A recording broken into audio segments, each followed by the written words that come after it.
today's class, we will understand what is a sentence. In order to know a language, when we try to speak a language, we do need some sentences, क्योंकि हम sentence की मदद से ही कोई भी बात सामने रखते हैं. तो इस बात का ख्याल रखना है हमें कि जब हम सेंटेंस बोल रहे हैं तो सेंटेंस जो है वो है क्या, ये जाने. तो सेंटेंस है क्या? A group of words call a sentence, यानी कि वो जुमला, वो वाक्या जहाँ पे कुछ ग्रुप ऑफ वर्ड्स मिलते हैं, यानी कि एक दो वर्ड से ज़्यादा वर्ड्स की ज़रूरत पड़ती है एक बात को पूरी करने में, और जहाँ पे कुछ वर्ड्स के हेल्प से हम एक बात अपनी पूरी करते हैं या एक सेंटेंस को, एक जुमले को पूरा करते हैं, तो वो सेंटेंस बनता है. तो for example, Ram is playing a game. ठीक है, यहाँ पे हम देख रहे हैं कि हमने एक बात रखी या एक बात क्लियर की कि राम गेम खेल रहा है. तो यहाँ पे हमने देखा कि एक सेंटेंस कंप्लीट हो रहा है. ठीक है, अब हमें ये समझना है कि हम ये तो जान के कि सेंटेंस है क्या, और सेंटेंस में कुछ चीज़ें इंपॉर्टेंट है, यानी कि वो जो ग्रुप ऑफ वर्ड्स है उन वर्ड्स के अंदर क्या होना इंपॉर्टेंट है. तो हमें ध्यान रखना है कि हमेशा सेंटेंस में सब्जेक्ट का होना ज़रूरी होता है, वर्ब का होना ज़रूरी होता है, और ऑब्जेक्ट का होना ज़रूरी होता है. यानी कि सेंटेंस में इन तीन पार्ट का होना बहुत ज़रूरी है. वो तीन पार्ट क्या हैं? Subject, verb and object. Subject क्या है? सब्जेक्ट वो है जिस, ज़्यादातर आप ये जान लो कि सब्जेक्ट्स किसी ना किसी नाम, किसी ना किसी चीज़ के बारे में होती है. ज़्यादातर नाउन जो होता है, जैसे कॉमन नाउन, प्रॉपर नाउन और भी डिफरेंट नाउन्स है. तो जब किसी एक पर्टिकुलर थिंग के बारे में बात हो, जिसका कोई नाम हो, कोई उसकी एक पहचान हो, तो जब उसका जिक्र किया जाए तो वो अक्सर सब्जेक्ट होता है. वर्ब यहाँ पे हम याद रखें कि सब्जेक्ट और ऑब्जेक्ट को जो वर्ड जोड़ता है वो वर्ब होता है, और ये वर्ब, इसी वर्ब को हेल्पिंग वर्ब कहते हैं. वर्ब एक्चुअल में होता क्या है और क्या किस्में हैं इसकी, मैं आपको इसके बाद ही बताती हूँ. तो वर्ब जो है वो सब्जेक्ट और ऑब्जेक्ट को जोड़ने का काम करता है. और ऑब्जेक्ट क्या है? यानी कि जब कोई बात उस सब्जेक्ट के बारे में की जा रही हो, जो बात हो रही हो. ठीक है, सब्जेक्ट क्या है? जिसकी बात कर रहे हो. वर्ब जो काम हो रहा हो उसके बारे में, यानी कि सब्जेक्ट से जुड़ा हुआ जो काम हो रहा हो वो वर्ब है. और ऑब्जेक्ट जो काम कंप्लीट हो रहा हो सब्जेक्ट से, कहीं ना कहीं वो सब्जेक्ट से बिल्कुल कनेक्टेड और रिसीव्ड हो, तो वो ऑब्जेक्ट होता है. अब मैं आपको बताती हूँ कि वर्ब, यहाँ पे जो वर्ब यूज़ होता है, ये वर्ब दो तरह के होते हैं. ठीक है, वर्ब यहाँ पे दो तरह के होते हैं. एक होता है हेल्पिंग वर्ब और दूसरा होता है main verb. So we have two type of verb mainly. In order to understand, we have two type of word, which is helping verb and main verb.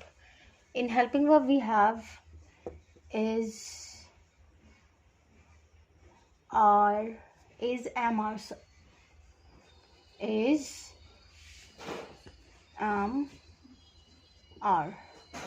Okay. And in main verb we have eat, drink, sleep.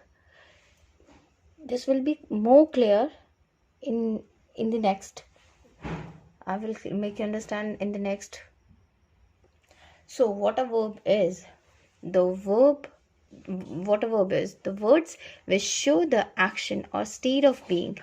यानी कि जहाँ से किसी काम के होने का या किसी काम की हालत का पता चलता है उसे हम वर्ब कहते हैं. या बहुत सिंपल सेंटेंस में हम ये कहें कि verb is a word that shows an action, यानी जिस काम से जिस वर्ड से किसी काम के होने का, किसी एक्शन का पता चले. For example, eat, drink, laugh. Right, खाना, पीना, हंसना, प्ले, खेलना, स्लीप, सोना, read, sit, run, sing, cook, etc. These are the simple words of verb. Okay, these are main verb also. आप इसे मेन वर्ब भी कहकर समझ सकते हैं. इसके साथ आप ये समझ लें ये वर्ब है या मेन वर्ब है. और हेल्पिंग वर्ब क्या होता है, अब मैं आपको बताऊंगी कि हेल्पिंग वर्ब क्या होता है. तो जब आपके सामने ये वर्ड्स आए तो आप ये समझ लें कि ये वर्ड जो है ये मेन वर्ब है और ये वर्ड जो है वो हेल्पिंग वर्ब है. तो चलिए अब पता करते हैं हेल्पिंग वर्ब क्या है. एकदम सिंपल भाषा में ये कहें, एकदम सिंपल लैंग्वेज में, the word which connect the subject and object is called helping verb. यानी कि वो वर्ड जो मैंने अभी आपको स्टार्टिंग में ही सेंटेंस के साथ समझाया कि वो वर्ड जो सब्जेक्ट और ऑब्जेक्ट को कनेक्ट करता है वो वर्ब होता है, हेल्पिंग वर्ब होता है। ठीक है, तो हेल्पिंग वर्ब में कौन कौन से वर्ड्स आते हैं, ज़्यादा है ही नहीं, बस कुछ वर्ड्स है जो हमें समझना है कि ये हेल्पिंग वर्ब हैं। इज, एम, आर, ठीक है, ये सारे हेल्पिंग वर्ब है। Has, have, is, am, are, has, have, ये सारे हेल्पिंग वर्ब है। अब ये जो है, ये जो is, am, are, has, have, ये जो वर्ड्स मैंने बताया ये वर्ब के प्रेजेंट फॉर्म में है। अब अगर किसी वर्ड्स में इस के बदली वॉज है तो ये भी हेल्पिंग वर्ब ही है। एम के बदली वो है, आर के बदली वो है, हैज़ के बदली हैड है, हैव के बदली हैड है। So we have to understand clear that if is, am, are, has, have are helping verb, so instead of facing or watching these words was, were, had, these are also helping verb, but these are past form of helping verb. Okay, these are the present form of helping verb, and this was, were, had, these are the past form of helping verb. But we have to understand when we are using was and were, we always get confused using these word, or in case of understand this word. So we have to clear that is become was. Okay, so the past form of is was. Were is the past form of are and am.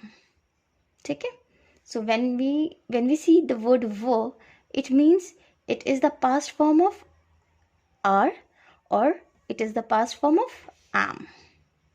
Okay, when we have had, okay, जब हम लोग had देखते हैं, so we have to understand clear had is simply a past form of has, or it can be the past form of have.